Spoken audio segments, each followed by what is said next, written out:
Baba na mama siwezi kuingilia kwa sababu ningali mdogo, wako wazee majirani na ndugu watakao suluhisha.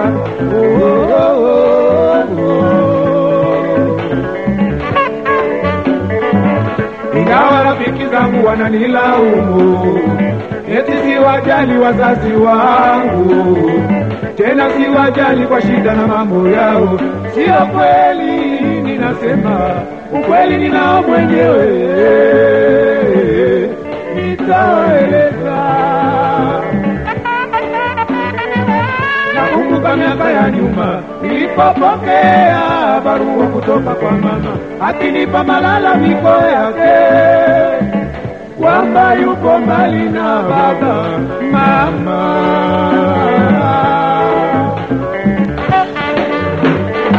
Kwa uchungu nilijibu barua ya mama ya kwamba nitajaribu kuyasuluhisha, lakini mimi nilishindwa. Leo nawaeleza muelewe jamani, sitaki nilaumu mie mwenzenu, matatizo yamenizidi umrie,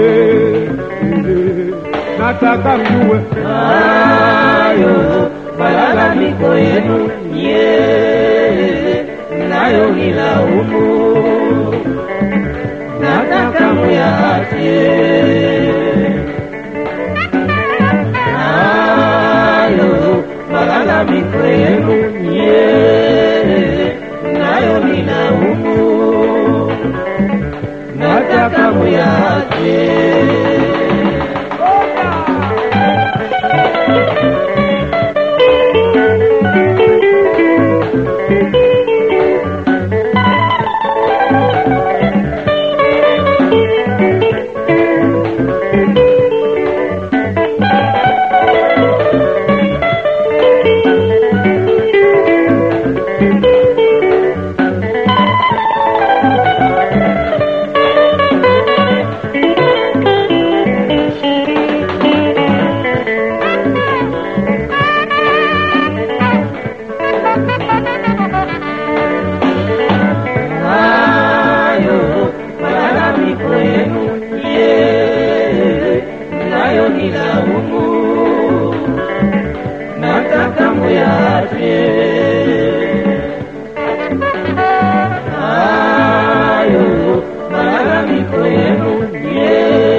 Matatizo kila mtu anayo, mengine ufanana na mengine hutofautiana, na hata jinsi ya kuyatatua hutofautiana. Hebu jamani, peni busara zenu, nifanye nini mie nisije nikaharibikiwa? Hata kama mama ndiye mwenye kosa nifanye nini? Hata kama baba ndiye mwenye kosa niamueje mie? Nisije kosa radhi ya mama, nisije kosa radhi ya baba.